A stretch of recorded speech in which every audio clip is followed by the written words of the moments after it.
اعوذ باللہ من الشیطان اللعین الرجیم بسم اللہ الرحمن الرحیم رب اشرح لی صدری ویسر لی امری واحلل عقدۃ من لسانی یفقہوا قولی ان اللہ وملائکتہ یصلون علی النبی یا ایھا الذین آمنوا صلوا علیہ وسلموا تسلیما.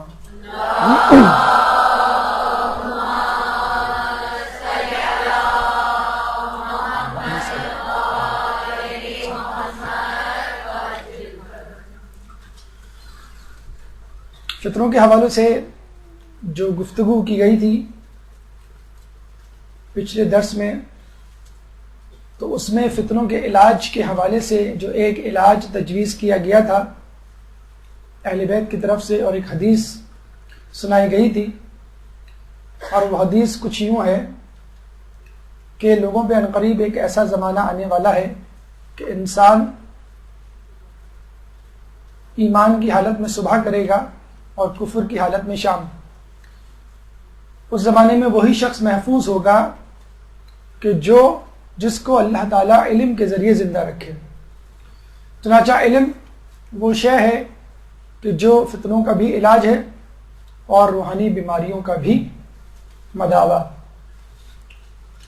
یہاں پر آپ کے سامنے اپنے چھٹے امام جعفر صادق علیہ السلام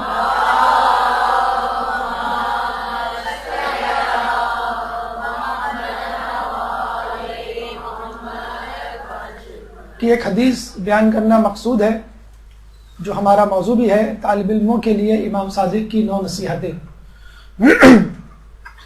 یہ حدیث علامہ مجلسی نے اپنی کتاب بحار الانوار میں پہلی جلد کے صفحہ نمبر 224، 225 اور 226 پر درج کی ہے، اور وہ بتلاتے ہیں کہ میں نے یہ حدیث خود شیخ بہائی کے ہاتھوں سے لکھی گئی تحریر سے لی ہے اور اس کو اپنی کتاب میں محفوظ کیا ہے. ہمارا فقہ بلا شبہ فقہ محمدی ہے، اور فقہ محمدی کے بعد فقہ جعفری ہے. جو فقہ جعفری کہنے کا سبب ہی یہی ہے کہ تمام ائمہ میں فقط چھٹے امام کو یہ موقع ملا کہ وہ اپنے فقہ یعنی حقیقی اسلامی فقہ کو مدون کرے، صحیح طور پہ ڈاکیومنٹ کرنے کا آزادانہ طور پر موقع چھٹے امام کو ملا. چنانچہ علم کے حوالے سے اور دیگر موضوعات کے حوالے سے چھٹے امام کی جو کاوشیں ہیں تحریری طور پر ہمارے پاس کافی تعداد میں موجود ہیں. 4,500 تمام ائمہ کے شاگرد ہیں، جس میں سے 4,000 شاگرد امام ششم کے ہیں. امام کے ایک شاگرد عنوان بصری 94 سال کی عمر میں امام کے پاس علم حاصل کرنے جاتے ہیں. اس سے پہلے وہ امام کے شاگرد مالک بن انس سے علم حاصل کیا کرتے تھے، لیکن اس کے بعد جب ان کو معلوم چلا کہ امام مدینے میں ہیں تو فوراً ان کے پاس حاضری دی اور یہ کہا کہ امام میں آپ سے علم حاصل کرنا چاہتا ہوں، مجھے اپنے علم میں سے کچھ عطا کیجیے.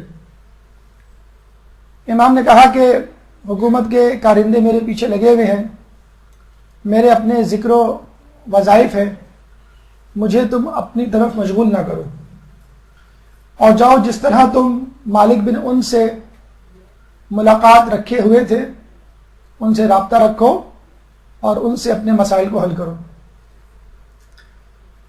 عنوان بصری یہ سن کر بہت مغموم ہوئے، افسردہ ہوئے، لیکن امام کی بات کو ٹال نہیں سکتے تھے. گھر واپس آئے اور اب کی دفعہ انہوں نے اپنی عبادات میں اور اضافہ کر دیا. شب و روز دعائیں مانگتے ہیں کہ اللہ امام کے دل کو میری طرف سے نرم کر دے تاکہ میں ان کے علم میں سے کچھ علم حاصل کر سکوں. چنانچہ اپنے آپ کو گھر تک محدود کر لیا، فقط نماز کے لیے گھر سے نکلتے اور زیادہ تر وقت گھر میں تنہائی میں عبادت میں گزارتے. لیکن کچھ دنوں کے بعد مجبور ہو گئے، امام سے ملاقات کا جو جذبہ تھا اس نے انہیں گھر میں رہنے نہ دیا. گھر سے نکلے, عصر کی نماز پڑھی, امام کے گھر وارد ہوئے, دروازے پہ دستک دی, غلام نکلا اور کہا کہ میں امام سے ملنے آیا ہوں. غلام نے اندر امام کو خبر دی, امام نے کہا کہ آنے دو. عنوان بصری اندر داخل ہوئے, امام سے مصافحہ کرنے کے بعد, ہاتھ ملانے کے بعد, احوال پرسی کے بعد امام نے ان سے پوچھا کہو عنوان بصری کس طرح آنا ہوا؟ عنوان بصری نے کہا کہ گویا آپ کی زیارت اور آپ کا سلام کافی ہے, لیکن کیا ہی اچھا ہو کہ آپ اپنے علم میں سے کچھ علم مجھے عطا فرمائیں. اس دفعہ امام عنوان بصری کو اپنے علم میں سے کچھ علم دینے پر راضی ہو گئے. شاید اس کی وجہ یہ ہو, پہلے انکار کی کہ وہ دیکھنا چاہتے تھے کہ عنوان بصری میں کتنا اشتیاق ہے, جستجو ہے, دلچسپی ہے. اور عنوان بصری نے اس بات کا برا بھی نہیں منایا. مصلحت امام مصلحت خدا بندی ہوا کرتی ہے.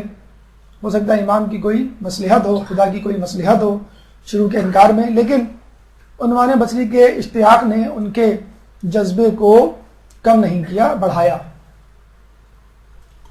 تو یہ پہلی بات ہمارے لیے لمحہ فکریہ ہے کہ ہم 20, 25, 30, 40 سال کے ہو کے سوچتے ہیں کہ شاید ہم لیٹ ہو گئے علم دین کے لیے, اب ہمیں مدرسے کا رخ, کتابوں کا رخ نہیں کرنا چاہیے. تو 94 سال ہونے کے بعد اگر کوئی علم کی جستجو میں نکلے تو یقیناً اس علم کی اپنی اہمیت ہوگی. تو یہ پہلا سبق ہمارے لیے کہ اٹس نیور ٹو لیٹ. آپ کتنے ہی بوڑھے کیوں نہ ہو جائیں, یہاں پہ بیٹھے موجود افراد میں سے کوئی بھی شخص 94 سال کا کم از کم نہیں ہوگا, اور شاید کوئی بھی ایسا نہ ہو جس کی علم کی جستجو عنوان بصری کی طرح ہو. بہرحال اللہ سے دعا ہے کہ ہمیں عنوان بصری کی طرح علم کی جستجو اور اشتیاق اور دلچسپی حاصل کرنے کی توفیق عطا فرمائے. امام نے جب یہ سنا کہ عنوان بصری مصر ہیں اپنی بات پر, چنانچہ انکار امام اقرار امام میں تبدیل ہو گیا اور امام نے عنوان بصری کو نصیحت کرنا شروع کی. امام نے عنوان بصری کو 9 نصیحتیں کی علم سے متعلق, لیکن ان 9 نصیحتوں سے پہلے ایک مقدمہ, ایک تمہیدی گفتگو بیان کی, وہ بھی سننے کے قابل ہے.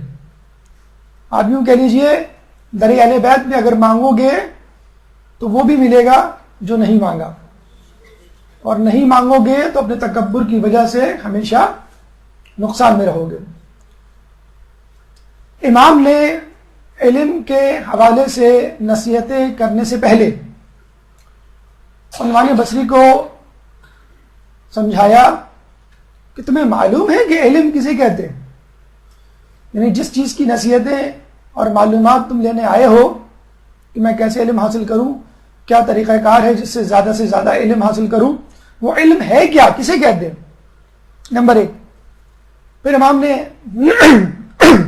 ایک تمہیدی گفتگو یہ شروع کی کہ اگر تم طالب علم ہو, علم کو طلب کرنے والے ہو, تو کیا تمہارے اندر طالب علم کی شرائط پائی جاتی ہیں.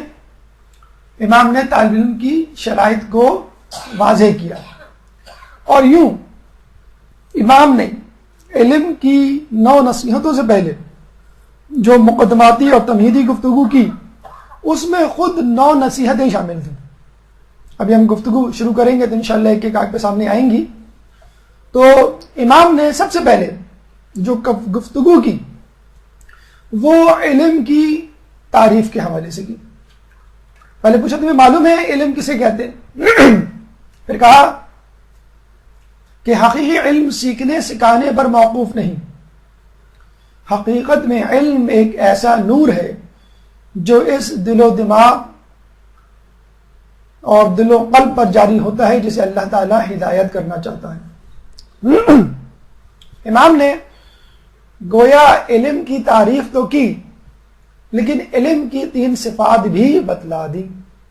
نمبر 1, علم سیکھنے سکھانے پر موقوف نہیں. یہ نہیں کہا کہ علم سیکھنے سکھانے سے نہیں آتا ہے, لیکن فقط سیکھنے سکھانے پر موقوف نہیں.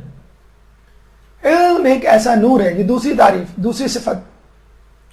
نمبر 3, اس دل و قلب پر جاری ہو جاتا ہے جسے اللہ تعالیٰ ہدایت کرنا چاہتا ہے, تیسری تعریف. اس کا مطلب کیا ہوا کہ علم فقط سیکھنے سکھانے سے نہیں آیا تھا. آپ آئے, آپ نے درس لیا, کتاب کھولی, مجلس سنی, کیا علم آ جائے گا؟ نہیں. علم اس وقت تک نہیں آئے گا جب تک آپ اپنے آپ کو ہدایت کے لیے اللہ کے سامنے حاضر نہ کر دیں. علم ایک نور ہے, اور نور کا فائدہ یہ ہوتا ہے کہ چیزیں اپنی جگہوں پہ نظر آ جاتی ہیں. جب لائٹ جاتی ہے تو آپ کو کچھ پتہ نہیں ہوتا کون سی چیز کہاں ہے. اپنے گھر میں, جس گھر میں آپ 20, 25, 30, 50 سال سے رہ رہے ہیں, لائٹ چلی جائے تو آپ جہاں ہوتے ہیں وہیں ٹھہر جاتے ہیں. ٹارچ نکالتے ہیں, موبائل نکالتے ہیں, ماچس کی تیلی جلاتے ہیں, ایک قدم بھی آگے نہیں بڑھاتے. اگر بڑھاتے بھی ہیں تو اپنے ہی گھر میں روشنی کی عدم موجودگی کی بنا پر گرتے پڑتے جاتے. تو جو شخص اندھیرے کی وجہ سے, نور کے عدم فقدان کی وجہ سے اپنے ہی گھر میں گر پڑے, تو علم کے بغیر انسان اپنی زندگی, جس کے اگلے لمحے کے بارے میں نہیں معلوم, کتنا گرے پڑے گا, کتنے حادثات سے دوچار ہوگا. جیسے گاڑی کی ہیڈ لائٹ بھی نہ ہو, سڑکوں پہ روشنی بھی نہ ہو, اور چاند بھی غائب ہو, ستارے بھی نہ ہو, تو آپ اندازہ لگا لیجئے انسان کتنے بڑے حادثات سے دوچار ہو سکتا ہے. تو علم انسان کو حلال حرام کی تمیز سکھاتا ہے, اچھے برے کی تمیز سکھاتا ہے. اور اگر نہیں سکھاتا تو پھر یہ علم نہیں. اسرائیل, جس کی آبادی کراچی سے بھی کم ہے, کروڑ سے بھی کم ہے, ہر سال 500 PhDs پیدا ہوتے ہیں. تمام مسلمان ممالک جو کہ 54 کی تعداد میں ہیں تقریباً, 500 PhDs پیدا نہیں کر سکتے. اسرائیل میں ہر سال 500 PhDs پیدا ہوتے ہیں, پورے اسلامی ممالک, جس میں سے 54 میں سے 34 تو نکال دیں, کیونکہ اب سعودی لیڈ الائنس میں وہ شامل ہیں. جس گروپ کی رہنمائی آل سعود کریں تو اس گروہ کا, اس ملک کا خدائی حافظ. تو جتنے رہ گئے ہیں یا تمام ممالک میں جو ہے وہ 500 PhD, لیکن ہم یہ فخر سے کہتے ہیں کہ ہمارا ایک مجتہد ان کے 500 PhDs سے بہتر ہے, کیونکہ وہ نہ صرف ہدایت حاصل کرتا ہے اس علم سے, بلکہ لوگوں کو ہدایت دیتا بھی ہے. جبکہ اسرائیل, جاپان, امریکہ, یورپ, کینیڈا میں جو PhDs کرتے ہیں, ان کا ٹارگٹ ہدایت نہیں ہوتا, ان کا ٹارگٹ ریسرچ, تحقیق, دریافت, سہولت اور ترقی, انسان پر احسان یا انسان کی زندگی کو مزید سہل اور آسان بنانا, انسانیت کو بہتر نہیں بنانا. یہ ٹارگٹ نہیں ہے ان کا کہ انسانیت کو کیسے بہتر بنایا جائے. موبائل کے ماڈلز ہر 6 مہینے بعد بدل رہے ہیں, لیکن کبھی بھی موبائل کمپنیز یہ نہیں بتلاتی اس موبائل کا غلط استعمال کس طرح ہو سکتا ہے, اس کے کیا کیا نقصانات ہیں, کبھی نہیں بتاتے. نہ ٹی وی والوں نے بتایا, نہ فون والوں نے بتایا, نہ موبائل, نہ کمپیوٹر, کسی نے نہیں بتایا. تو یہ جو علم ہے, اگر وہ علم ہدایت نہ دے, وہ نور کی طرح صحیح اور غلط کو ممیز نہ کرے, تو وہ علم ہی نہیں ہے. اس کا مطلب یہ ہوا کہ علم حاصل کرنے سے پہلے علم کی تعریف ذہن میں ہونی چاہیے, کیونکہ بسا اوقات انسان جو چیز حاصل کرنا چاہتا ہے وہ نہیں حاصل کرتا, کچھ اور حاصل کر لیتا ہے, اور یہ سمجھتا ہے کہ میں نے وہ چیز حاصل کر لی. مثلا ایک لطیفہ مشہور ہے کہ ایک دیہاتی شہر میں آیا, الیکٹرانکس مارکیٹ میں گیا اور دکان والے سے کہا کہ مجھے یہ ٹی وی دے دو, کتنے کا ہے؟ دکاندار نے کہا کہ میں تم کو یہ ٹی وی نہیں دے سکتا. وہ سمجھا شاید میں دیہاتی ہوں, اس لیے گھر گیا, کپڑے بدلے, اچھے لباس کو زیب تن کیا, اور ٹوٹی پوٹی اردو انگلش میں کہا یہ اس ٹی وی کا کیا پرائز ہے. دکاندار نے کہا تم کل بھی آئے تھے اور میں نے سمجھایا تھا کہ میں یہ ٹی وی نہیں دے سکتا. تو اس نے کہا اچھا مجھے کم از کم یہی بتا دو کہ کیوں نہیں دے سکتے. تو دکاندار نے کہا یہ ٹی وی نہیں, مائکرو ویو ہے. یہ ٹی وی نہیں بلکہ مائکرو ویو ہے. تو آپ ٹی وی سمجھ کے مائکرو ویو گھر میں لے آئیں تو آپ بتائیں کیا دیکھیں گے اس پہ, یا مائکرو ویو سمجھ کے ٹی وی گھر میں لے آئیں تو اس میں آپ کیا گرم کریں گے. بہرحال آئندہ اس لطیفے پہ مت ہنسیے گا, کیونکہ امریکہ نے ایسا مائکرو ویو بنا لیا ہے جس میں ٹی وی موجود ہے. ہاں, اب ہنسی آپ کی وجہ ہے. پہلے اس کے بعد علم کی تعریف کے بعد امام نے طالب علم کی 3 شرائط پیش کی. مطلب بالکل ایسا ہی ہے کہ اگر کوئی طالب علم کسی اسکول میں جائے اور یہ کہے کہ استاد مجھے پڑھا دیں، تو استاد پوچھتے ہیں کیا آپ اس اسکول کے طالب علم ہیں؟ جی نہیں. آپ نے ایڈمیشن لیا؟ جی نہیں. آپ کا یونیفارم کہاں ہے؟ وہ بھی نہیں موجود. کون سی کلاس میں؟ نہیں معلوم. تو بھائی جب آپ اس اسکول میں نہیں ہیں، یونیفارم نہیں ہے، رجسٹریشن نہیں کروائی، فیس نہیں جمع کروائی، کس بات کے اسٹوڈنٹ آپ؟ ریکوائرمنٹس تو پوری کریں آپ. امام نے کہا کہ اگر تم طالب علم ہو تو کیا تم نے طلب علم کی 3 شرائط مکمل کر لی ہیں؟ اگر وہ مکمل کر لی ہیں شرائط تو پھر میں تم کو بتاؤں، اور نہیں کی تو پہلے ان شرائط کو مکمل کرو. امام نے طالب علم کی 3 شرائط بیان کی. نمبر 1، حقیقت عبودیت کی تلاش. امام نے کہا کہ علم حاصل کرنے سے پہلے تم اللہ کے بندے بنو، اللہ کی بندگی اختیار کرو، پھر جو ہے تم علم حاصل کرو گے. دیکھیں اللہ تعالیٰ نے اپنے محبوب رسول اللہ کو کئی ناموں سے پکارا ہے. اللہم صلی اللہ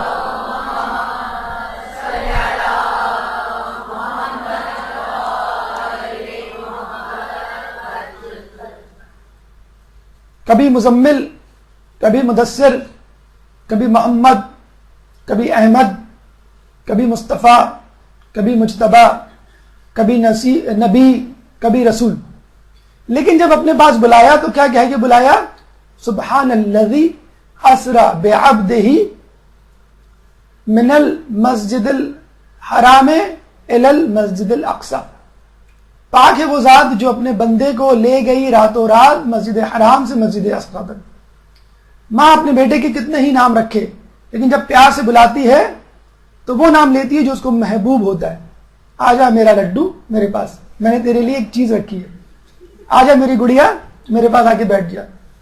تو اللہ تعالیٰ اپنے نبی کے لیے بھی پسند نہیں کرتا کہ اس کو نبی پکارے، رسول پکارے، احمد پکارے. نہیں، اللہ کا بندہ پکارے گا تو اس کو معراج عطا ہوگی.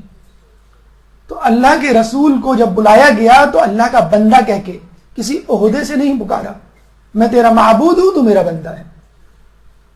اور یہ بہت بڑی عزت اور شرف کا مقام ہے. مولا فرماتے ہیں میری عزت کے لیے کافی ہے کہ میں تیرا بندہ ہوں، اور میرے شرف کے لیے کافی ہے کہ تو میرا خدا ہے. تو انسان کے فخر کے لیے اگر کوئی عہدہ ہے تو منسٹر، پروفیسر، ڈاکٹر، عالم، حتیٰ کہ نبی کا بھی نہیں ہے. اصل جو عہدہ ہے وہ اللہ کے بندے کا ہے. اگر انسان اللہ کا بندہ بن جائے تو پھر پتہ نہیں کہاں پہنچ سکتا ہے. اور ہمارا کیا حال ہے؟ ایک پولیس والے نے اسکوٹر والے کو روکا، کاغذات دکھاؤ. اسکوٹر والے نے کہا تمہیں معلوم نہیں میں کس کا بندہ ہوں؟ کس کے بندے ہوں؟ میں 90 کا بندہ ہوں. سوری، آپ جا سکتے ہیں، میں نے غلطی سے روک لیا آپ کو. دوسرے بائک والے کو روکا، رک جا بھائی لائسنس دکھائیں. آپ کو معلوم نہیں ہے میں کس کا بندہ ہوں؟ کس کا؟ 70 کا بندہ ہوں. 70 کلفٹن سے زیادہ واقعی نہیں. ایک زمانے میں جب بے نظیر تھی تو بہت مشہور تھا 70 کلفٹن. 70 کا بندہ ہوں. ٹھیک ہے بھائی آپ بھی جائیں. ایک اور بندہ آیا، بھائی آپ کس کے بندے ہیں؟ میں 007. 007؟ اچھا برٹش نیشنل. جی میں برٹش نیشنل ہوں. اچھا بھائی ہم باہر والوں کو تو نہیں چھیڑ سکتے، آپ جائیں بالکل جائیں. اب پولیس والے کی دہاڑی جو ہے ماری گئی. جو آ رہا ہے وہ کسی نہ کسی جگہ کا ایڈریس بتا رہا ہے اس کا بندہ. ایک کو روکا چوتھے کو اور کہا کہ بھائی تم کس کے بندے ہو؟ اس کی گھگی بند گئی، وہ تو کسی کا بندہ نہیں تھا. بتاؤ کوئی 0 لگاؤ اور بات مکمل کرو. اس نے کہا میں 0 کیا لگاؤں، میں تو خود 0 ہوں. کہ کیا مطلب؟ کہ میرا کسی تنظیم سے کسی گروپ سے تعلق نہیں، میں صرف 0 ہوں. تو پولیس والا کہتا ٹھیک ہے تمہارا چلان ہوگا. اگر وہ شخص یہ کہہ دیتا کہ میں ایک اللہ کے الف یا ایک اللہ کا ایک والا 0 ہوں تو 10 بن جاتا. اور یہی انسان جب عجز و انکساری اور اختیار کر لے تو ایک اور 0 لگ جاتا ہے، 100 بن جاتا ہے. جتنی عجز و انکساری انسان میں آتی جاتی ہے اتنے ہی زیروز کا اضافہ ہوتا رہتا ہے. اگر ایک موجود ہے اللہ تعالیٰ کی توحید پرستی کا اور اللہ تعالیٰ کی بندگی کا تو اس کی قیمت اور قابلیت میں اضافہ ہوتا رہتا ہے. تو یہ ہے اللہ کا بندہ بننا. کہ اللہ کو پہلے اپنا محبوب اپنا معبود تسلیم کر لے, اس کے بعد جتنی عجز و انکساری چاہے پیدا کرتا چلے جائے, قیمت اس کی بڑھتی چلی جائے گی. ایک درود پڑھ دے محمد والے محمد.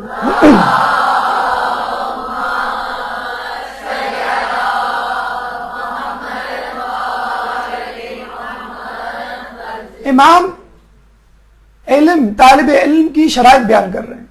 دوسری شرط امام نے کہا علم کے ہر وقت متلاشی رہو. یہ نہیں کہ آپ مدرسے آئے 2 گھنٹے 3 گھنٹے کی کلاس لی, اللہ اللہ خیر سلام, اسکول گئے کتاب کھولی اور بس بند. ٹیوٹر آیا کاپی کھولی وہ گیا, اس کے بعد کاپی بند.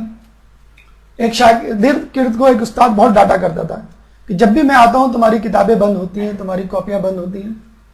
کبھی تو ایسا ہو کہ میں آؤں تمہاری کتاب کاپی کھلی رہے تاکہ مجھے پتا چلے کہ میرے آنے سے پہلے پڑھ رہے تھے تم.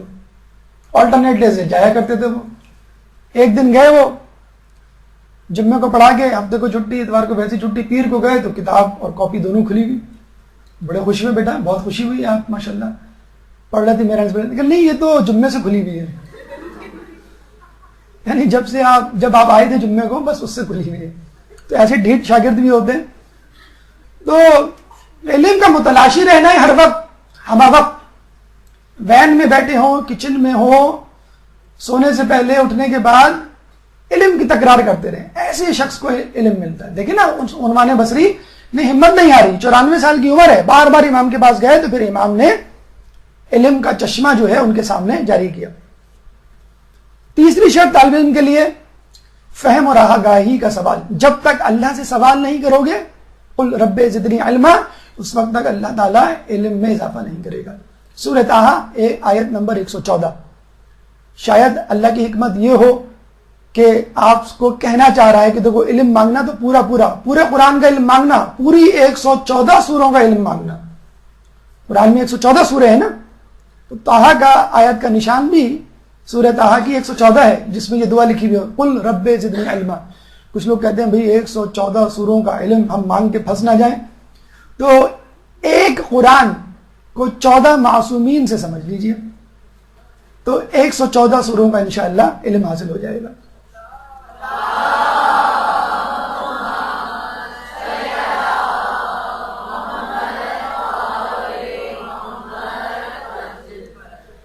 عنوان بصری کو اور ہم کو بھی 2 باتیں تو سمجھ میں آ گئی طالب علم کی شرائط کے حوالے سے.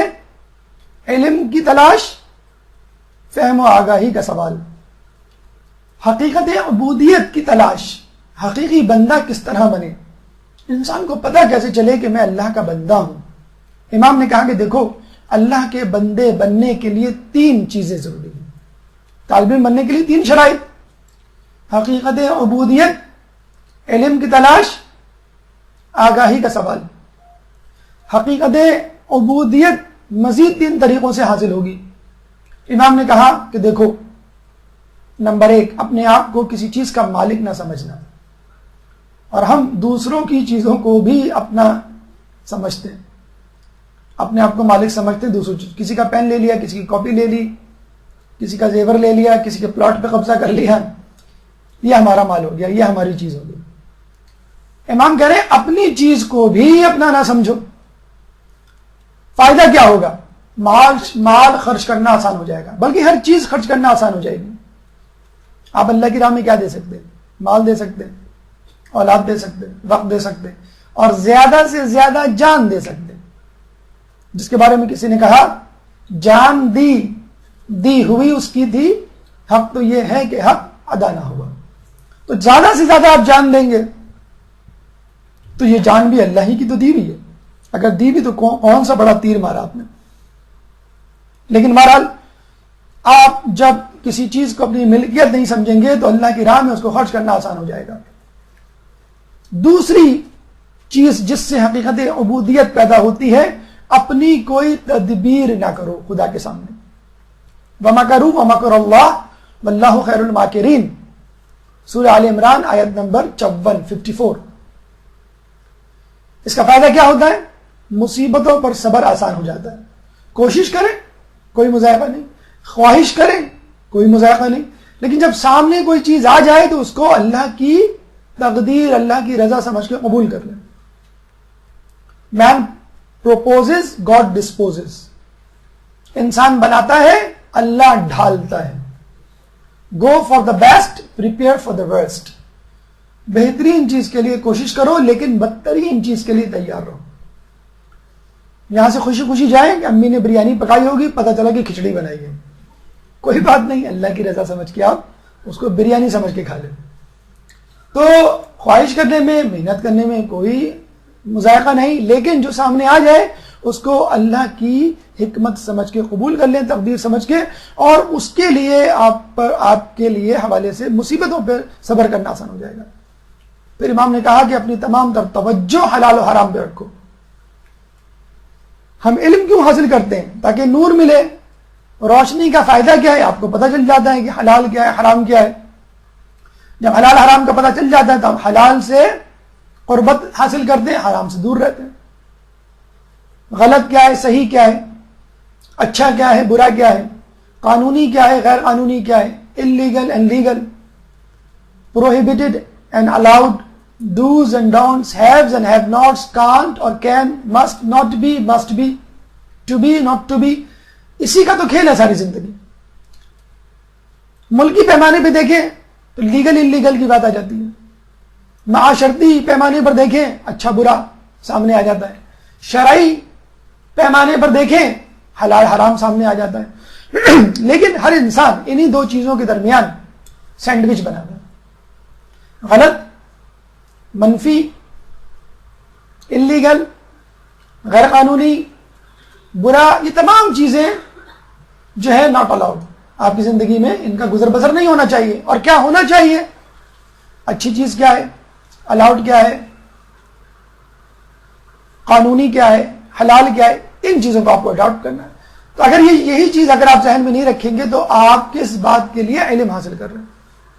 یہ تمام چیزیں اگر آپ کو حاصل ہو گئی تو آپ کو حقیقت عبودیت حاصل ہو گئی. اور جب آپ حلال و حرام پہ توجہ دیں گے تو فائدہ یہ ہوگا فقر و مباحات اور لڑائی جھگڑے سے دور رہیں گے. شادی میں بھی پارٹیشن ہونا چاہیے نہیں ہونا چاہیے، پھپھو گیری ہونا چاہیے، خالہ گیری نہیں ہونا چاہیے. اب آپ نے پارٹیشن کر دیا، پھپھو کو خوش کر دیا اور خالہ کو ناراض کر دیا. مینیو کا رکھیں بھی بریانی رکھیں کہ قورمہ رکھیں، چچا کہہ رہے ہیں بریانی رکھیں، پھپھا کہہ رہے ہیں کہ جو ہے وہ قورمہ رکھیں. بس آپ یہ دیکھیں کہ اسلام کیا کہتا ہے. اسراف تو نہیں ہو رہا، مکس گیدرنگ تو نہیں ہو رہی، بے پردگی تو نہیں ہو رہی، موسیقی اور دیگر باتیں حرام چیزیں. اگر آپ نے اللہ کو خوش کر دیا پھر آپ کو چچا، خالہ، پھپھو، اڑوس پڑوس، دوست احباب کی کوئی فکر نہیں ہوگی. ورنہ زندگی میں کبھی آپ اس کو خوش کریں، کبھی اس کو خوش کریں، کبھی، اور جس کو خوش کریں گے اس کا دشمن آپ سے ناراض، پھر دوسرے کو خوش کریں تو پہلا ناراض. اللہ کو خوش کریں، باقی لوگ خوش ہوں یا نہ ہوں آپ کا اس سے کوئی تعلق نہیں. اور آپ دیکھیے گا بعد میں وہ خود بھی خوش ہو جائیں گے. اور جب آپ یہ تینوں چیزیں حاصل کر لیں گے، یعنی حقیقت عبودیت اور حلال و حرام پہ توجہ اور ملکیت نہ سمجھنا کسی چیز کو، تو پھر انسان کو کچھ فوائد حاصل ہوتے ہیں. اللہ کے بندے کو تین چیزیں ملتی ہیں. امام فرماتے ہیں دنیا اس کے سامنے، شیطان اس کے سامنے، مخلوقات اس کے سامنے کوئی وقت نہیں رکھتی. پھر وہ ہر کسی سے بے نیاز، لاپرواہ، بے پرواہ ہو جاتا ہے. اس کو یہ خیال نہیں کہ کون کیا چاہتا ہے. دنیا اس کے سامنے ہیچ ہو جاتی ہے کیونکہ وہ فقط اللہ کی رضا کو سامنے رکھتا ہے. اس کے بعد وہ دنیا کو فخر و مباحات کے لیے طلب نہیں کرتا، فقط اس کی فکر اللہ کے رضا کے لیے ہوتا ہے. عزت و آبرو کا طلبگار نہیں ہوتا. وہ نہیں چاہتا کہ کوئی اس کو سر جھکا کے سلام کرے، سلیوٹ کرے، کیونکہ اللہ اس سے راضی ہے. اور جب اللہ راضی ہے تو وہ اس بات سے خوش ہے. اپنی عمر فضول کاموں میں خرچ نہیں کرتا کیونکہ ہر وقت وہ مصروف رہتا ہے کہ میں اللہ کو کسی طرح خوش کر لوں اور اپنے آپ کو ان کاموں میں مشغول رکھوں کہ جس سے اللہ خوش ہوتا ہے. جس کے لیے سورہ قصص آیت نمبر 83 میں اللہ فرماتا ہے تلک الدار الآخرۃ نجعلها للذین لا یریدون علوا فی الارض ولا فسادا والعاقبۃ للمتقین تلک الدار الآخرۃ نجعلها للذین، یہ آخرت کا گھر ہے جو ان لوگوں کے لیے بنایا گیا ہے، لا یریدون علوا فی الارض، کہ جو یہ خواہش نہیں رکھتے کہ زمین میں ان کو کوئی بلندی حاصل ہو، نام و نمود حاصل ہو، بلا فسادہ، اور وہ فساد بھی نہیں چاہتے، والعاقبۃ للمتقین، اور آخرت تو فقط متقین کے لیے، متقی لوگوں کے لیے، یہ ہے جزا، یہ ہے ریوارڈ اللہ کی رضا اور جنت کی صورت میں، کن لوگوں کے لیے؟ حقیقت عبودیت کی جو تلاش میں رہتے ہیں، کن لوگوں کے لیے؟ علم کی متلاشی رہتے ہیں، علم کے سوالی رہتے ہیں، اور جو حقیقت عبودیت کو کس طرح تلاش کرتے ہیں؟ کسی چیز کو اپنی ملکیت نہیں سمجھتے، اللہ کی تدبیر کے آگے اپنی تدبیر نہیں کرتے، اور ہر وقت اس بات میں مشغول رہتے ہیں کہ کیا حلال ہے کیا حرام۔ یہاں امام نے اپنی تمہیدی گفتگو ختم کی۔ دیکھا جائے تو 9 وصیتوں سے پہلے، 9 نصیحتوں سے پہلے امام نے 9 وصیتیں کر ڈالی۔ ہم میں سے ہوتے تو سر ذرا بریک لے لیں، پھر اس کے بعد جو ہے شروع کریں گے تو عنوان بصری کا شوق اور تجسس بڑھتا رہا۔ ایک دیہاتی کسی ہوٹل میں گیا 5 اسٹار، وہاں پہ اس نے کھانا کھایا، کھانے سے پہلے ایپیٹائزر ہوتے ہیں، آپ کو سوپ دیا گیا، پکوڑے دیے گئے، پاپڑ دیے گئے، سموسا دیا گیا، وہ بیچارہ ہڑپ ہڑپ کر کے کھاتا گیا۔ پھر بیرے نے آگے کہا آئیے جناب، وہ سمجھا شاید یہ ہاتھ دھلوانے لے جا رہا ہے، کہا نہیں جناب کھانا آپ کا انتظار کر رہا ہے۔ وہ پریشان، یہ تو میں نے کھایا تو تھا کھانا، کسی نے کہا پتا بھائی یہ تو ایپیٹائزر تھا، تو پتہ چلا کہ وہاں پہ انواع قسم کے کھانے اور سویٹ ڈشز پڑی ہوئی ہیں۔ بہرحال اس نے کھایا، وہ کھانے کے لیے تو آیا تھا۔ تو علم کا متلاشی جو ہے کبھی اس کا پیٹ نہیں بھرتا، حل میں مزید وہ چاہتا رہتا ہے۔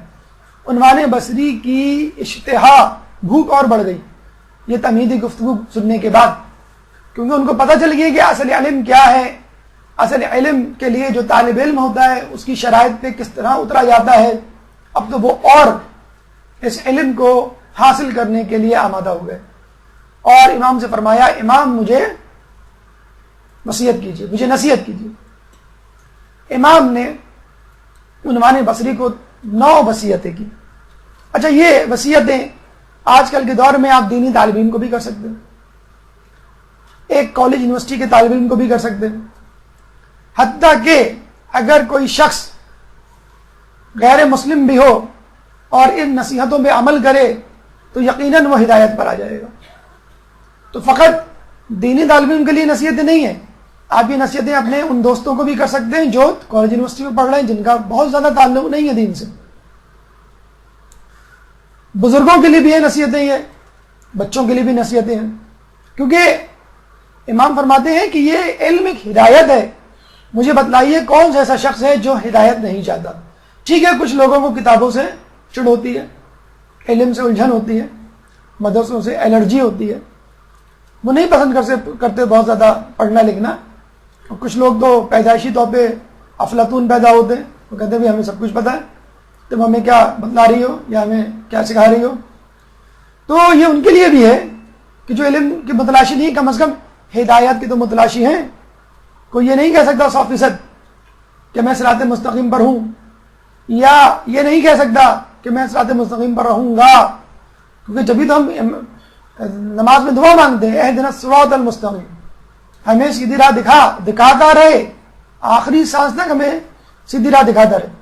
پھر امام نے 9 نصیحتیں کی اور یہ کہا کہ میری 3 وصیتیں نفس سے متعلق ہیں، اس کے بعد میری 3 وصیتیں حلم سے متعلق ہیں، یعنی صبر، برداشت، غصے کو کنٹرول کرنا، اور پھر امام نے کہا میری 3 وصیتیں علم سے متعلق ہیں۔ علم کا نمبر سب سے آخر میں، پہلے آپ طالب علم تو بنیے، پہلے آپ ثابت تو کیجیے آپ علم کے متلاشی ہیں۔ اب آئیے امام کی 9 نصیحتوں سے متعلق، جس میں شروع کی 3 نصیحتیں جو ہیں امام کی وہ نفس سے متعلق ہیں، لیکن اس سے پہلے ایک درود پڑھ دیجیے۔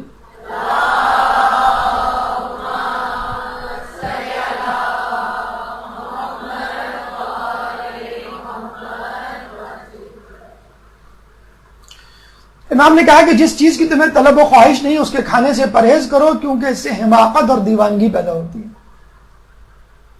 شادی بیاہ میں جاتے ہیں، کھانا کھا لیا، ڈکار لے لی، ارے آپ نے کباب چکھے؟ کہاں ہے کباب؟ وہ آگے جو ٹیبل ہے وہاں پڑے، بھاگے بھاگے آپ گئے فوراً، پتہ نہیں واجب ہے اور نہیں کیا تو کفارہ دینا پڑے گا، کباب چکھے۔ اس کے بعد کہا ارے آپ نے وہ گوشت چکھا، وہ کڑھائی تھی نہیں، کننا جو گوشت ہوتا ہے وہ آپ بھاگے بھاگے دوسرے کارنر پہ گئے۔ یعنی واجب ہے کہ شادی بیاہ یا دعوتوں میں جو ڈشیں موجود ہیں ہر ڈش کو چکھنا۔ میدا بھی پریشان ہو جاتا ہے کہ میں بوری بازار میں آ گیا کہ ہر قسم کی ڈشز، ہر قسم کی چیزیں جو ہے وہ یہاں پر موجود ہے۔ پھر جو ہے وہ میٹھا میں آئس کریم بھی ہے، کسٹرڈ بھی ہے، کھیر بھی ہے، ایسٹ اور ویسٹ کا امتزاج ہے۔ آپ نے کہا نہیں تھوڑا تھوڑا سب چکھ لوں، یہ چکھنے کا ایک بڑا مسئلہ ہے ہمارے یہاں، ہر چیز جو ہے وہ چکی جائے۔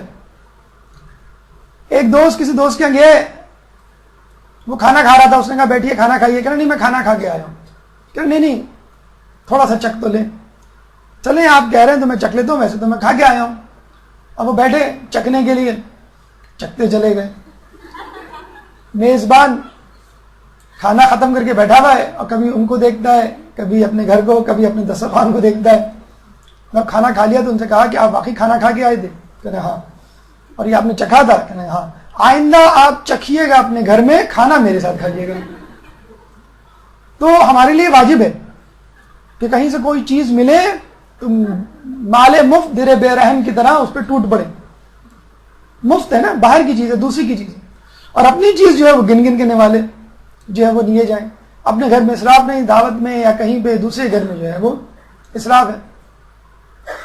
تو ہر چیز چکھنا، ہر چیز کھانا، جس کی خواہش نہیں ہے وہ بھی کھانا، اس سے انسان کے اندر حماقت اور دیوانگی پیدا ہوتی ہے۔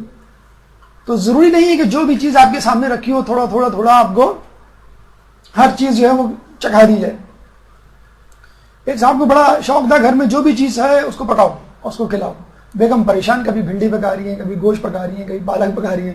ایک دن انہوں نے کوئی عجیب سی چیز بنا کے رکھی، انہوں نے کھائی۔ انہوں نے کہا اچھا اور کیا ہے کچن میں؟ کہ لیں سب کچھ یہی ہے جو آپ کے سامنے ہے۔ کہ لیں کیسے؟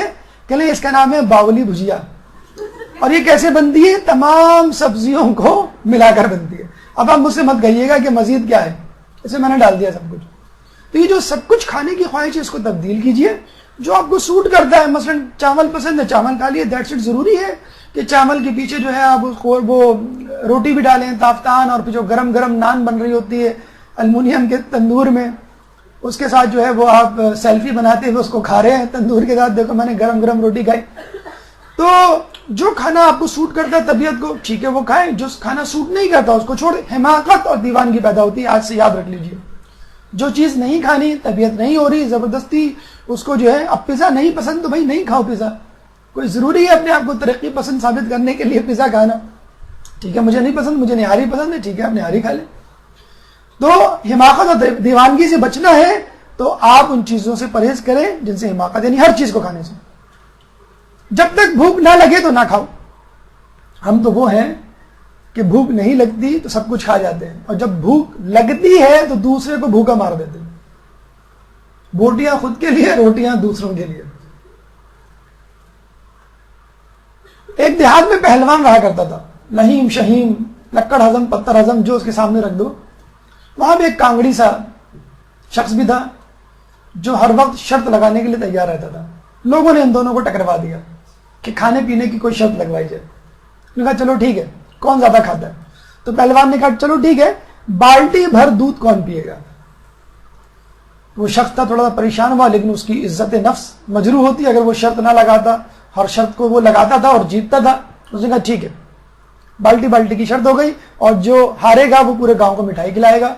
مٹھائی کی دکان جو ہے وہ دودھ کی دکان کے ساتھ تھی، پورا گاؤں جمع ہو گیا وہاں پہ۔ مغرب سے 1 گھنٹہ پہلے آ جانا بھائی دونوں، تاکہ 1 گھنٹے بعد، مطلب شرط کے بعد جو ہارے گا مقابلے کے بعد وہ پورے گاؤں کو 1 گھنٹہ دعوت عام ہوگی، سب کھائیں گے۔ اب وہ بیچارہ پہلوان تو پہنچ گیا، بالٹی اس کے سامنے پڑی ہوئی ہے اور وہ گال ٹپکا کے دیکھ رہا ہے کب میں پیوں۔ وہ کانگڑی صاحب جو تھے وہ غائب ہیں، لوگ انتظار کر رہے ہیں، آ نہیں رہے۔ مغرب میں 10 منٹ رہ گئے، ہانپتے کانپتے بھاگتے ہوئے آئے۔ کہ کہاں رہ گئے تھے بھائی؟ اگر تمہیں نہیں مقابلہ کرنا تو چلے جاتے، منع کر دیتے پہلے سے۔ کہنے نہیں میں پوری تیاری کے ساتھ آیا ہوں۔ ٹھیک ہے چلے شروع کریں. تو جو دبلے پتلے صاحب نے کہا کہ آپ شروع کریں میں تو پی لوں گا, فکر نہ کریں آپ. وہ بڑا حیران ہوا, مسکرایا پہلوان. اس نے جو ہے بالٹی ہاتھ میں لی اور پی, لیکن آدھی بالٹی سے زیادہ نہیں پی سکا. تھک ہار کے اس نے رکھ دیا کہ میں پیوں گا تو الٹی ہو جائے گی, تم پیو. لوگوں کو یقین تھا کہ پہلوان نے آدھی بالٹی پیے تھے, یہ تو کم از کم آدھی سے بھی آدھی پیے گا. اس بندے نے ماشاءاللہ بالٹی منہ سے لگائی اور جب رکھی تو بالٹی خالی ہو چکی تھی. اس کے بعد وہ آدھی بالٹی بھی پی گیا پہلوان کی بچی بھی. لوگوں نے کہا خیریت تو ہے, کیسے پی گئے تم؟ کہنے یہ نہیں پوچھو کہ میں دیر سے کیوں آیا. کہنا ہاں چلو وہ بھی بتا دو. کہنے لگے میں شک میں مبتلا تھا کہ پوری بالٹی پی سکتا ہوں کہ نہیں, اس لیے پہلے پی کے آیا تھا. میں پی کے آیا تھا, پریکٹس کر کے آیا تھا, مجھے یقین ہو گیا میں پی سکتا ہوں, تو پھر میں نے جو ہے آ کے بالٹی پی. تو انسان کا جو ہے وہ میدا ہے, ہمت ہے, مطلب چاہیں تو آپ کر سکتے ہیں, لیکن پھر آپ طالب علم کی صف سے جو ہے وہ غائب ہو جائیں گے. جب کھانا کھانے لگو تو حلال کھاؤ, بسم اللہ پڑھ کر کھاؤ, اور پیغمبر کی اس حدیث کو پیش نظر رکھو. یعنی جب بھوک لگے اور اپنی مرضی مزاج کے مطابق غذا موجود ہو, ٹھیک ہے پھر آپ کھائیں, لیکن حلال کھائیں. حلال کیسے کھائیں بھائی؟ چھلکے والی مچھلی ہونی چاہیے. باہر ہم کھا نہیں سکتے. انچولی میں ایک مچھلی والا آ گیا ہے, شیعہ لوگ ٹوٹ پڑے ہیں اس کے اوپر, یہ جو ہے صحیح مچھلی دے گا. مرغی بھائی صحیح ذبح کی ہے کہ نہیں؟ ہاں بھائی صحیح ذبح کی ہے. پیسے نکالنے لگے, مرغی والے نے پوچھ لیا یہ حلال کے ہیں؟ آپ پریشان, مارنے مورنے کو دوڑے. کیوں؟ اس کا حق ہے. جب آپ اس سے پوچھ رہے ہیں کہ جو تم جانور بیچ رہے ہو حلال ہے کہ نہیں, تو اس کو بھی حق ہے, وہ آپ کے پیسے کے بارے میں پوچھیں حلال ہے کہ نہیں. تو حلال غذا کے دو رخ ہیں, بیرونی اور اندرونی, داخلی اور خارجی, ایکسٹرنل انٹرنل. ایکسٹرنل کیا ہے؟ ذبیحہ ٹھیک ہے, چھلکوں والی ہے کہ نہیں, وغیرہ وغیرہ. انٹرنل کیا ہے؟ آپ کی آمدنی حلال ہے کہ نہیں. امام مظلوم نے عمر سعد کے لشکر کی طرف دیکھ کر جو خطبہ دیا تھا اس کے آخر میں کیا کہا تھا؟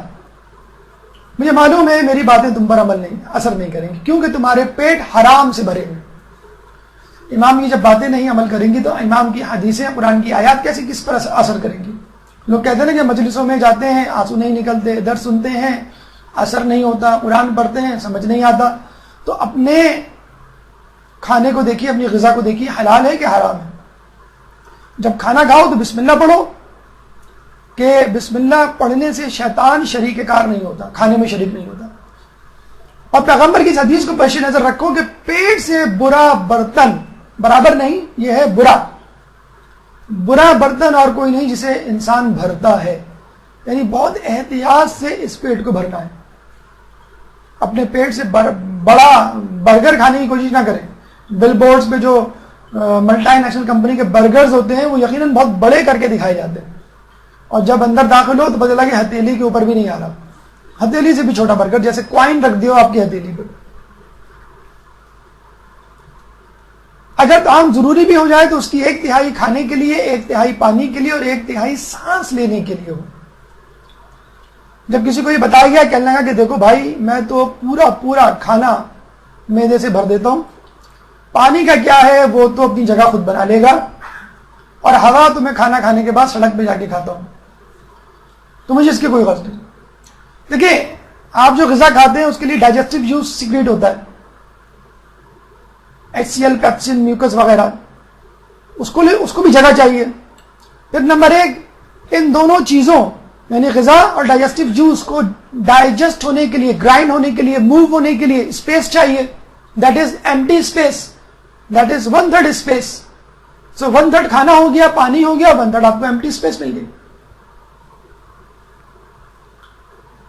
تو یہ طریقہ ہے انسان کا کھانے کے حوالے سے, کہ انسان جو ہے کھانے میں ہر چیز کو نہ کھائے, جب بھوک لگے تو کھائے, اور کھانا حلال کھائے. اب یہاں بھی ایک سوال پیدا ہوتا ہے. عنوان بصری امام کے پاس علم کے حوالے سے کچھ حاصل کرنے آئے تھے, لیکن لگ رہا ہے کہ کوئی بدہضمی کا مریض ڈاکٹر کے پاس آیا ہوا ہے اور پوچھا ڈاکٹر صاحب پیٹ خراب ہے, کچھ دوا بتا دیں, احتیاط بتا دیں, اور ڈاکٹر بھی احتیاط بتا رہا ہے. اس میں علم کہاں گیا؟ اور جو یہ امام نے کہا کہ 3 نصیحتیں نفس سے متعلق ہیں, تو نفس کہاں گیا؟ یعنی غذا کا نفس سے کیا تعلق، غذا کا علم کیسے کیا تعلق. 9 حدیثوں میں 3 حدیثیں جو امام نے بتائیں شروع میں نصیحتیں، اس میں علم اور نفس کہا گیا. امام نے خود کہا کہ شروع کی 3 چیزیں نفس سے متعلق ہیں، اور خود امام کہہ رہے ہیں کہ علم سے متعلق میں تمہیں باتیں بتا رہا ہوں. اب سنیے غور سے کہ غذا کا نفس سے کیا تعلق اور غذا کا علم سے کیا تعلق. ایک درود پڑھ دیں محمد والے محمد.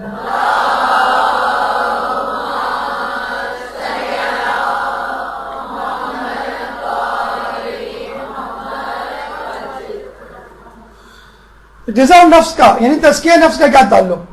یحییٰ علیہ السلام اتنا زیادہ گریہ کیا کرتے تھے کہ شیطان کو بھی ایک دفعہ یحییٰ علیہ السلام پر رحم آ گیا، اور یحییٰ علیہ السلام سے کہا کہ یحییٰ تم اتنا روتے ہو کہ میرا دل بھی تم پر آ گیا ہے، کہو میں تمہاری کیا خدمت کر سکتا ہوں. یحییٰ علیہ السلام نے موقع غنیمت جانا اور یہ کہا کہ یہ بتاؤ تم سب کو مختلف جالوں سے پھنساتے ہو، میرے لیے کون سا جال تیار کر کے رکھا ہوا ہے. تو شیطان نے کہا کہ میں آپ کو رات میں زیادہ کھلا کر اور صبح عبادت میں سستی کروا کر اپنے جال میں پھنساتا ہوں. یحییٰ علیہ السلام نے کہا کہ خدا کی قسم آج کے بعد سے میں رات کو زیادہ نہیں کھاؤں گا. شیطان نے کہا خدا کی قسم آج کے بعد سے میں کسی کو نصیحت نہیں کروں گا. ایک نبی کو زیادہ کھلا کر اپنی راہ سے ہٹانے کی کوشش کر رہا ہے، تو ہم کس کھیت کی مولی. Soup of the soup of the soup, کیا پدی کا شوربہ. تو یہ ہے تعلق تزکیہ نفس کا غذا سے. عمر سعد اور اس کے لشکریوں کے بارے میں بھی امام کی حدیث سن لی، یحییٰ علیہ السلام کا بھی پیغام سن لیا. اب علم کا غذا سے کیا تعلق.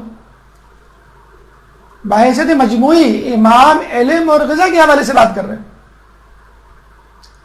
دیکھیے جب انسان کھانا کھاتا ہے، غذا معدے میں جاتی ہے، معدے سے خون میں جذب ہوتی ہے، اور خون اس غذا کو جگر میں لے کے جاتا ہے. جگر آپ کے لیے کچن کا کام دیتا ہے، واشنگ، موڈیفیکیشن، ڈیٹاکسیفیکیشن، کوکنگ، ہر چیز غذا کی جگر میں ہوتی ہے. لیکن غذا اور معدے کے درمیان جو واسطہ ہے، جو ٹرانسپورٹ ہے، دیٹ از بلڈ. وہ کہاں سے آئے گا؟ آپ غذا کے ساتھ خون تو نہیں پیتے.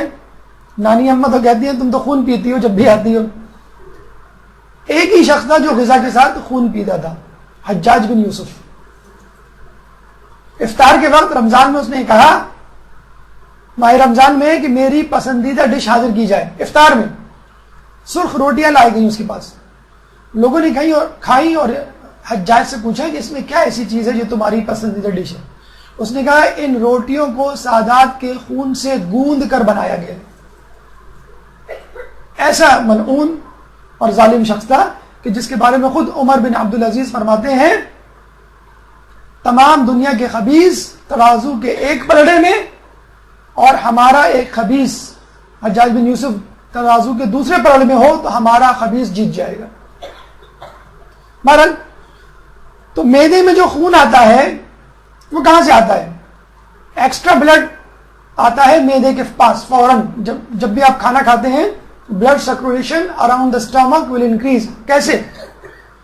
دماغ سے آتا ہے، ہاتھوں سے آتا ہے، پیروں سے آتا ہے. Rest of the body will provide the food, تاکہ معدے میں ایکسٹرا بلڈ جائے اور وہ ٹرانسپورٹ کرے اپنی فوڈ کو اسٹمک سے لیور کے درمیان. پھر ہوگا کیا؟ کھانے کے بعد آپ کو غنودگی ہوگی، نیند آئے گی، چلنے پھرنے کو، کہیں جانے کو جی نہیں چاہے گا. اپنی چھوٹی بہن سے کہیں گے ذرا ہاتھ دھلا کے لے آنا میرے. اٹھنے کا بھی نہیں چاہے گا. لوگ تو بیٹھے رہتے ہیں ہاتھ پکڑے. تو دیکھا آپ نے، جب غنودگی آئے گی تو آپ پڑھیں گے کیسے؟ جب یہ کہا گیا ہے کہ جو رات کو پڑھنا چاہتے ہیں وہ کم کھائیں، بلکہ جو صبح بھی اٹھنا چاہتے ہیں وہ بھی کم کھائیں. رات کو کم کھانے کی تاکید ہے. شیخ بھائی کے بارے میں ملتا ہے وہ رات کا کھانا لے کر نجف کی گلیوں میں گھوما کرتے تھے کہ کوئی فقیر مل جائے اس کو دے دیں. کہا کرتے تھے رات کا کھانا میرے لیے بڑا بھاری پڑتا ہے. اور کہا بھی جاتا ہے کہ جو شخص خوبصورت اور صحت مند رہنا چاہتا ہے رات کے کھانے میں کمی کر دے. بلکہ امریکہ کی نیوٹریشنسٹ جو تھی وہ یہ کہا کرتی تھی کہ صبح کا کھانا بادشاہوں کی طرح، دوپہر کا کھانا وزیروں کی طرح، اور رات کا کھانا فقیروں کی طرح. ہمارے یہاں ریورس ہوتا ہے. کچھ لوگ کہتے ہیں نہیں ریورس نہیں ہوتا, ہمارا کھانا بادشاہوں کی طرح کھاتے ہیں. تو یہ ہے علم اور غذا کا تعلق. آپ زیادہ کھائیں گے تو آپ کا بلڈ سرکولیشن برین سے کم ہو کے معدے کی طرف بڑھ جائے گا, اور عقل و حکمت کی باتیں اس معدے میں نہیں آئیں گی. اس کے بعد اور کیا تعلق ہے, اور بھی سن لیجئے. اللہ کا دشمن ہے وہ شخص جو زیادہ کھاتا ہے زیادہ سوتا ہے. حدیث رسول, عجیب حدیث رسول. اللہ کا دشمن بے نمازی نہیں, روزہ خور نہیں, فاسق و فاجر نہیں, جہاد سے بھاگنے والا نہیں, ماں باپ کا نافرمان نہیں. وہ جو زیادہ کھاتا ہے زیادہ سوتا ہے, کیونکہ زیادہ سونا زیادہ کھانا ہے انسان کو شہوت پرستی, خواہشات اور دنیا پرستی, مادیت پرستی میں مبتلا کر دیتی ہے. اور پھر انسان نہ دنیا کا رہتا ہے نہ دین کا, ہر وقت نکما اور سست بنا گھر پہ بستر پہ پڑا رہتا ہے. زیادہ کھانا کن کی صفات ہے. ہم نے کہا کہ اللہ کا دشمن ہوتا ہے. رسول اللہ نے امیر شام کو ایک دفعہ بلوایا تو کہا وہ کھانا کھا رہا ہے. تھوڑی دیر بعد بلوایا, کھانا کھا رہا ہے. پھر بلایا, کھانا کھا رہا ہے. رسول اللہ نے کہا کہ اللہ کبھی اس کا پیٹ نہ بھرے. اور اس کے بعد اتنا کھانا شروع کیا. اکثر وہ کہا کرتا تھا کہ مجھے میرے دسترخوان سے اٹھا دیا کرو جب دیکھو کہ میں نے کافی کھانا کھا لیا ہے. اٹھتا نہیں تھا اپنے دسترخوان سے. ہشام بن عبد الملک جب بھوک لگتی تھی تو سب کچھ چھوڑ چھاڑ کے کھانے کے لیے بیٹھ جایا کرتا تھا. خیر ہم بھی اسی طرح بیٹھ جاتے ہیں, امی کھانا دیں. ابھی آدھا گھنٹہ بیٹھا تھا گوشت گلنے میں, امی بس جو بھی ہے دے دیں آپ. تو ہشام بن عبد الملک ایک دفعہ حمام گیا نہانے صبح کے وقت. اس نے کہا کہ مجھے بھوک لگ رہی ہے. کہ بھائی سلامت, آپ حمام میں جائیں, شاور لیں, غسل کریں, آپ نکلیں گے تو ناشتہ تیار ہوگا. اس نے کہا نہیں مجھے ابھی کھانا ہے. اسی وقت بکرا لایا گیا, ذبح کیا گیا, کلیجی بھون کر اس کو دی گئی. کہتے ہیں وہ گرم گرم سیخوں کے کباب جب اس کے سامنے لائے جاتے تھے. آپ کو معلوم ہے جو بادشاہ وغیرہ ہوتے ہیں ان کی جو قلت ہوتی ہے, لباس ہوتا ہے, اس میں بیل سلیو ہوتی ہے. بیل سلیو ایک زمانے میں فیشن نکلا تھا, اب ختم ہو گیا. اب تنگ فیشن زیادہ آ گئے اور ڈھیلے فیشن ختم ہو گئے. یہ بڑا خطرناک ماحول ہے. تو بیل سلیو ہوتی تھی تو وہ جو ہے سیخ کباب کہ کباب جو ہے اپنی آستین سے اتارتا تھا. کیسے پتا چلا؟ ہارون رشید نے اپنا ذاتی میوزیم بنایا, اپنے آباء و اجداد کی چیزوں کو جمع کیا. کسی کی جوتے ہیں, کسی کا لباس, کسی کا تاج, کسی کا تخت وغیرہ وغیرہ. ایک جگہ اس کو لباس شاہی نظر آیا جس میں چربی کی بو آستینوں میں سے. پہلا کہ یہ آپ کے جد ہشام بن عبد الملک کا ہے جو کھانا گرم گرم آستین سے اٹھا کے کھایا کرتے تھے. بنو امیہ کا ایک بادشاہ تھا, تالاب بنایا تھا اس نے شراب کا, اسی میں نہاتا تھا اور اسی میں جو ہے وہ پیتا تھا. تو یہ زیادہ کھانا, حرام کھانا انسان کو اہل بیت کا بھی دشمن بناتا ہے اور اللہ کا بھی دشمن بناتا ہے. فقط حرام کھانا ہی حرام نہیں, غلط نہیں, زیادہ کھانا بھی انسان کو دین سے دور لے جاتا ہے. اب امام نے حلم سے متعلق 3 نصیحتیں کی. ایک درود پڑھ دیں محمد وآل محمد.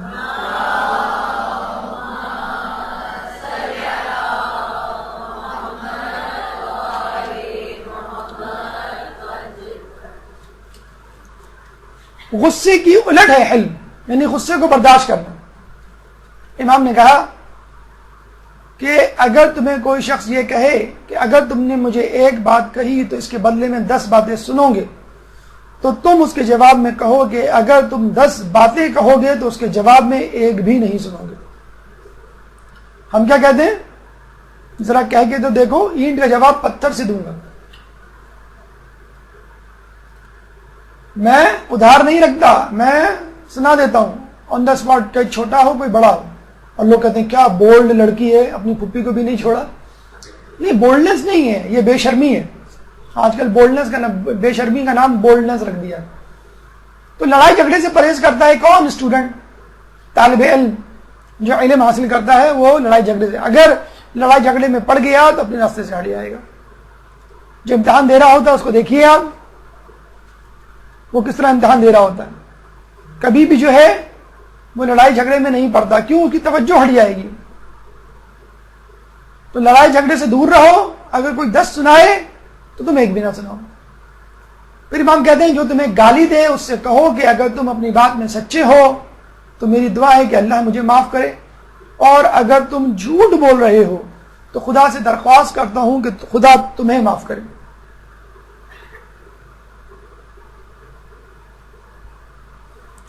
امام کی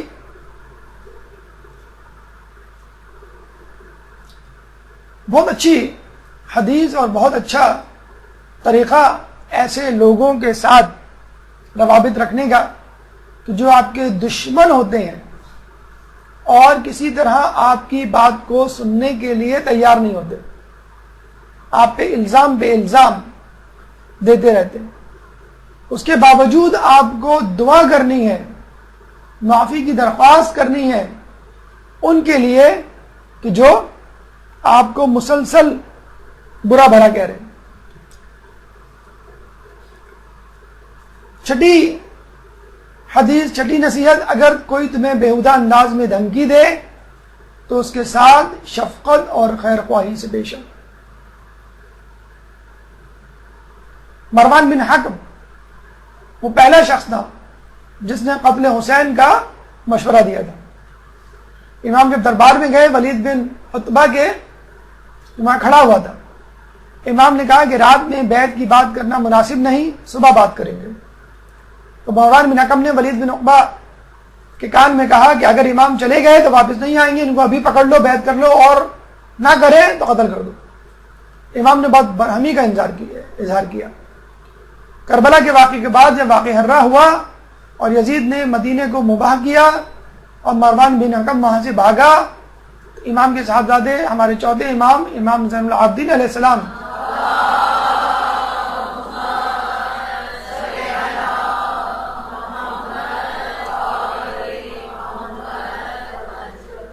اس کو راستے میں ملے، ڈرتے ڈرتے ان سے مدد کی درخواست کی۔ امام نے اس کو اناج دیا، امام نے اس کو پناہ دی۔ بڑا حیران ہوا، امام سے پوچھا کہ آپ نے مجھے پہچانا نہیں؟ یعنی میں وہی تو ہوں جو امام حسین کو قتل کرنے کے در پہ تھا۔ امام نے کہا کہ نہیں، ہم تمہیں پہچان گئے۔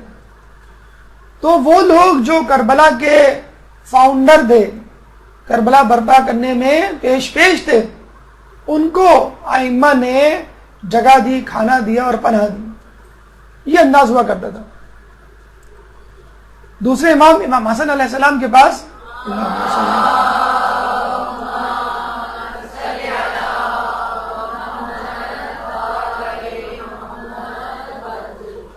ایک شخص آیا اور آتے ہی امام کو برا بھلا کہنا شروع کر دیا۔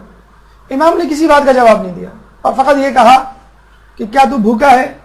تو آ میں تجھے کھانا کھلا دوں۔ اگر تو فقیر ہے تو آ تجھے میں مال دے دوں۔ اگر تیرے پاس گھر نہیں تو میں تجھے گھر دے دوں۔ اگر تیرے پاس لباس نہیں تو میں تجھے لباس دے دوں۔ اور پھر اس کو اپنے گھر لے گئے۔ اور جب وہ شخص واپس جانے لگا تو کہنے لگا کہ جب میں مدینے آیا تھا تو آپ سے بدترین آدمی کوئی نہیں تھا، اور جب مدینے سے جا رہا ہوں تو آپ سے بہترین آدمی کوئی نہیں۔ یہ ہے انداز۔ تکلیف ہوتی ہے، پریشانی ہوتی ہے، آپ کو بھی یہ سہنا پڑتا ہوگا، اس کا سامنا کرنا پڑتا ہوگا کہ لوگ آپ کو بری باتیں کہیں، برا بھلا کہیں، فار نتھنگ، کوئی آپ کا وہ نہیں ہے، لیکن اس کے باوجود ہم کی خیر خواہی کریں۔ چھٹے امام کا ہمیں واقعہ ملتا ہے کہ ایک دفعہ ان کے کسی خاندان میں فرض سے کوئی نوک جھوک ہو گئی اور اس شخص کا قصور تھا جس سے نوک جھوک ہوئی تھی۔ وہ غصے میں چلا گیا۔ امام دوسرے دن بنفس نفیس خود اس کے گھر گئے، دروازہ کھٹکھٹایا، وہ باہر نکلا تو اس کو اپنے گلے لگایا۔ روایت میں آیا ہے کہ اگر دو شخص لڑ جائیں اور جس کا قصور نہ ہو وہ صلح میں پہل کرے اور اس کو گلے لگائے کہ جس کا قصور ہو، تو اللہ تعالیٰ گلے لگانے والے پر جنت واجب کر دیتا ہے۔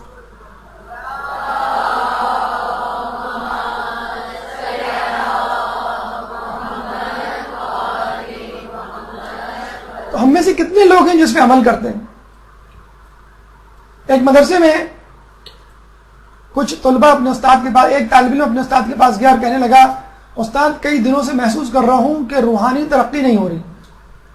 پہلے دیکھیں اس زمانے کے طلبہ بھی کیسے ہوتے تھے، ان کو معلوم ہو جاتا تھا کہ ہماری روحانی ترقی نہیں ہو رہی۔ ہمیں یہ تو یاد ہوتا ہے، آج کا درس سن لیا، یاد ہو گئی حدیثیں اور چیپٹر کمپلیٹ ہو گیا، لیکن بہت کم لوگوں کو یہ محسوس ہوتا ہے کہ ہمارے ایمان میں بھی اضافہ ہو رہا ہے علم کے ساتھ ساتھ۔ تو امام سے کہا، استاد سے کہا کہ کئی دنوں سے محسوس کر رہا ہوں کہ روحانی ترقی نہیں ہو رہی۔ تو استاد نے کہا کہ کیا تمہاری کسی سے کوئی کینہ پروری دشمنی ہے؟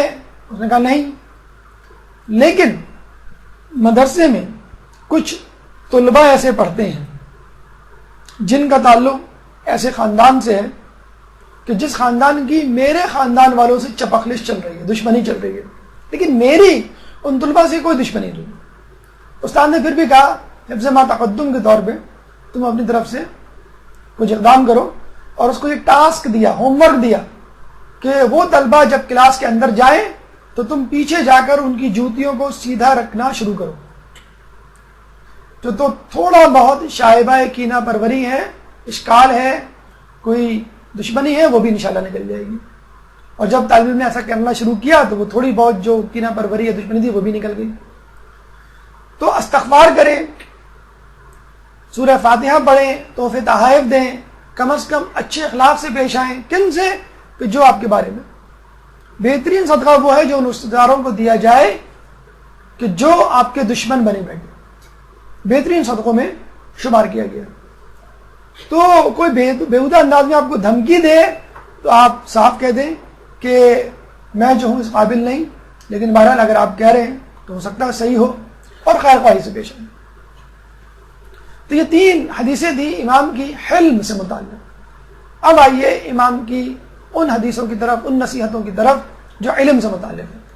امام نے 9 نصیحتیں کی تھیں، 6 ہم بتا چکے، 3 باقی رہ گئی ہیں۔ اور دیکھا جائے 6 سے پہلے جو 3 وصیتیں تھیں، 3 نصیحتیں تھیں، وہ علم ہی سے انڈائریکٹلی ریلیٹڈ تھی۔ تو ڈائریکٹلی علم سے متعلق امام نے فقط 3 نصیحتیں کی، 6 اور 9، 15 نصیحتیں تو امام نے علم کے لیے زمین کو ہموار کرنے کے حوالے سے کی۔ ہم کہتے ہیں کہ بھائی ہمیں اناج چاہیے، ہمیں سبزیاں اگانی ہے، ہمیں پھل اگانا ہے، تو پہلے آپ زمین کو ہموار کریں، زمین میں سے گھاس پھوس نکالیں، زمین کو پانی دیں، اس کے بعد بیج اگائیں گے تو کچھ نکلے گا۔ تو اپنے دل سے کینہ پروری، دشمنی نکالیں، مادیت پرستی نکالیں، عبودیت پیدا کریں۔ اب آپ کا دل، آپ کا ذہن اور آپ کی زمین جو کہ علم چاہتی ہے وہ تیار ہے، علم کا بیج لینے کے لیے، جذب کرنے کے لیے اور اس کو پودا بنانے کے لیے۔ امام کی 3 وصیتیں علم سے متعلق، ایک درود پڑھ دیں محمد وال محمد۔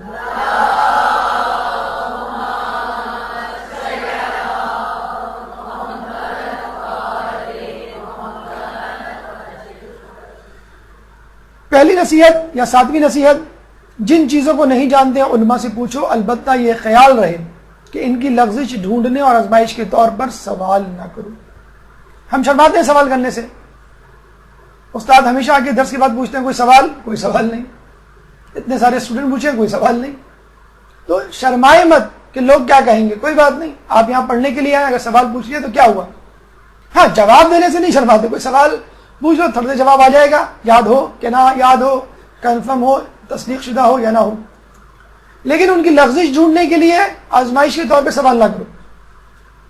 ہمارے ایک جاننے والے وہ جب بھی کوئی سوال پوچھتے ہیں 3-4 علماء کو SMS کرتے ہیں، کیوں؟ تاکہ پتہ چلے اصل جواب کیا ہے۔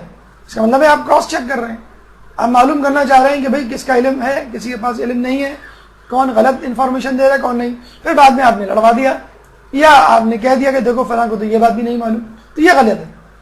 جواب معلوم کرنا ہے، جو بھی عالم دین، جو بھی استاد آپ بہتر سمجھتے ہیں، جس پہ ٹرسٹ ہے، جس کی نالج ہے، اس سے آپ پوچھیے۔ چیک کرنے کے لیے کبھی سوال نہ پوچھیں، جو علماء کی لغزش تلاش کرتا ہے بہت زیادہ نقصان میں رہتا ہے۔ بالکل ایسے ہی آپ اپنے ماں باپ کی، خاندان کے بزرگوں کی جو ہے وہ لغزشیں تلاش کریں، لیکن سوال پوچھنے میں کوئی آر، کوئی جھجک، کوئی شرم نہیں ہونی چاہیے۔ نمبر 8، اپنی رائے پر عمل کرنے سے پرہیز کرو، ان تمام کاموں میں احتیاط کرو جہاں احتیاط کی جا سکتی ہے۔ یعنی جواب دینے میں احتیاط کرو، نتیجہ اخذ کرنے میں احتیاط کرو۔ ہمارا کیا ہے، ہم سے کوئی بھی سوال پوچھا جائے ہم فوراً جواب دے دیتے ہیں، پتہ نہ بھی معلوم ہو کچھ نہ کچھ بتا دیتے ہیں۔ بھئی یہ فلاں بلڈنگ کا ہے، بھئی آگے جائیں، یہ سڑک جا رہی ہے، سیدھے ہاتھ پہ مڑے، پان کی دکان ہے، اس سے آگے سبزی کا ٹھیلا ہے، سامنے میکینک کی دکان ہے، 2 قدم آگے جائیں گے ایک دکان ہوگی پرچون کی، اس سے پوچھ لیے گا۔ ارے بھائی آپ ہی بتلا دیتے کہ مجھے نہیں معلوم، صاحب کہہ دیتے۔ اتنا کچھ بتانے کے بعد تو سیاست ہو، علم طب ہو، علم دین ہو، خصوصی طور پہ ہر انسان تیار رہتا ہے کوئی نہ کوئی نصیحت کے لیے، کوئی نہ کوئی فتویٰ دینے کے لیے۔ تو اپنی رائے پہ عمل کرنے سے پرہیز کرو۔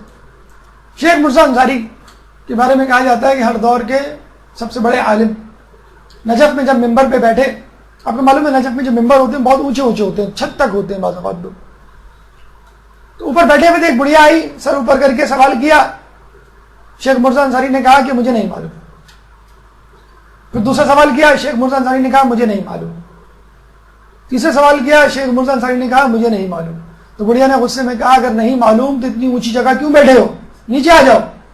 تو شیخ مرزا انصاری نے جواب دیا اگر معلوم ہوتا تو عرش پہ بیٹھا ہوتا، لیکن بہرحال اتنے بڑے مرجع ہونے کے باوجود کوئی قباحت محسوس نہیں کی کہنے میں کہ مجھے نہیں معلوم، لا ادری یا ما ادری، مجھے نہیں معلوم، ایک تہائی علم کے برابر۔ ہمارے ایک دوست انگلینڈ سے آئے، ہم نے پوچھا وہاں کے پروفیسر سے کیا حال ہے، کیا نالج ہے، کہنے کچھ بھی نالج نہیں ہے۔ کیسے بھئی ان سے 10 سوال پوچھو، 10 میں سے 6 سوالوں کے جواب میں کہتے ہیں I don't know, open the book, I don't know, open the book. کہہ رہے وہاں پہ کوئی شرم نہیں محسوس کی جاتی، کوئی پروفیسر شرم نہیں محسوس کرتا، صاف کہہ دیتا مجھے نہیں معلوم۔ وہاں پیشنٹ کوئی سوال پوچھے بھائی اس ڈرگ کو کیسے لینا ہے، کیا ڈوز ہے، آپ کہتے ہیں sorry let me check it, آپ کتاب کھولتے ہیں بتا دیں، اور پیشنٹ بھی بہت خوش ہوتا ہے کہ کتنا پڑھا لکھا ڈاکٹر ہے، تکا نہیں مار رہا۔ یہاں ڈاکٹر کھول لے تو کہہ دیتے ہیں بھائی کمپاؤنڈر صاحب، ڈاکٹر صاحب کو بلاؤ، تم کو معلوم نہیں ہے تم ڈاکٹری کر رہے ہو، تو وہاں کوئی قباحت نہیں ہوتی۔ انگریزوں نے سیکھا ہے اپنی جہالت کا اعتراف، اور ہم نے جو ہے جاہل ہونے کے باوجود اپنی علمیت کا اعتراف جو ہے وہ کرنے بیٹھ جاتے ہیں۔ شیخ مرزا انصاری سے زیادہ آپ کا علم ہے جو آپ ہر سوال کا جواب دینے کے لیے تیار ہیں۔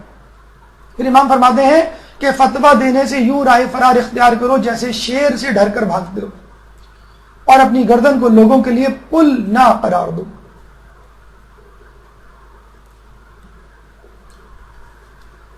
بلا سوچے سمجھے ہم فتویٰ دے دیتے ہیں، بعض مکمل ہونے سے پہلے جواب دے دیتے ہیں۔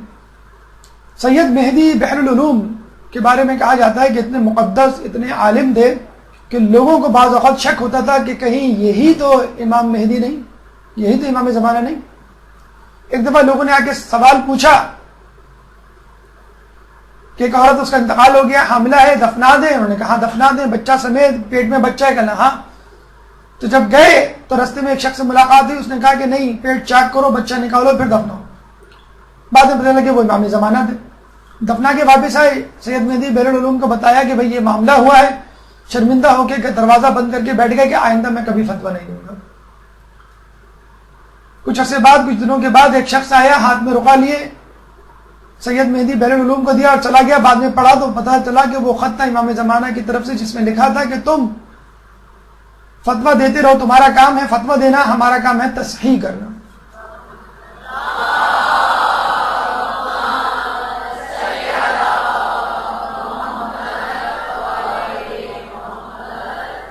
تو آپ احتیاط کریں، مکمل طور پہ چھان پٹک اور تفتیش اور تحقیق کے بعد جواب دیں۔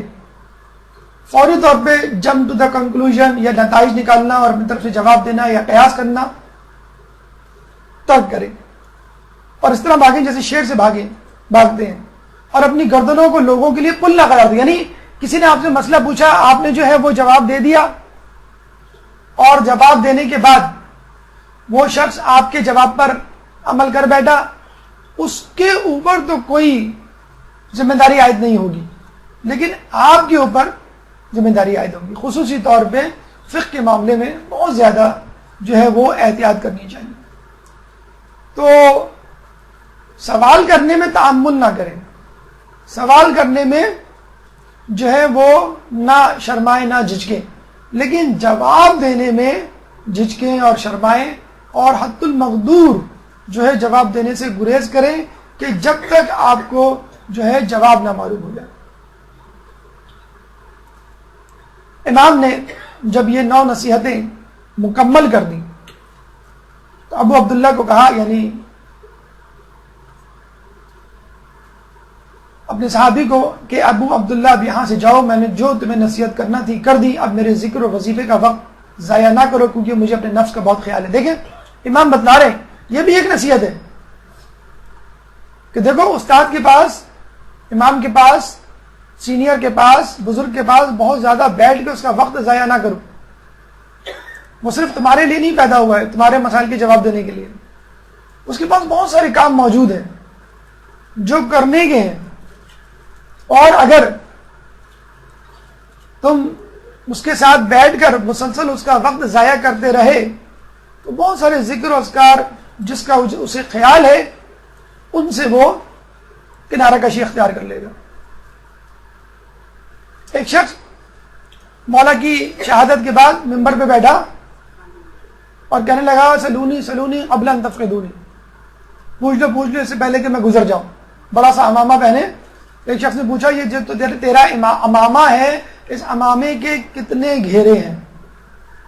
بیچارہ لاجواب ہو کے رہ گیا. تو یاد رکھیے کبھی بھی دعویٰ اور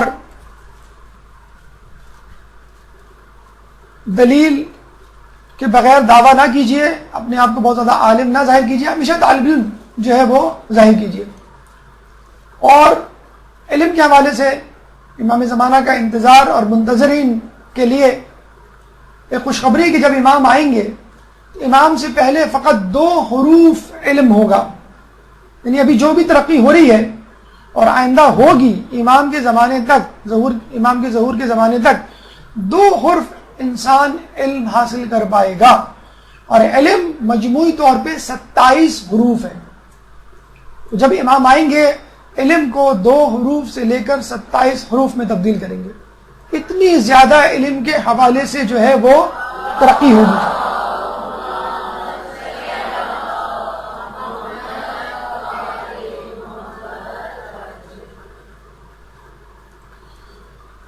یہ حدیث بحر الانوار پہ جلد نمبر 1 صفحہ نمبر 225، 24، 25 اور 26 پر موجود ہے. اللہ تعالیٰ سے دعا ہے کہ اس حدیث پہ عمل کرنے کی توفیق عطا فرما اور زیادہ سے زیادہ علم جو ہمیں ہدایت دے اسے حاصل کرنے کی توفیق عطا فرما. اگر کوئی سوال اس موضوع سے متعلق آپ کے ذہن میں ہو تو آپ کر سکتے ہیں. قبل السوالات بھرپور صلوات.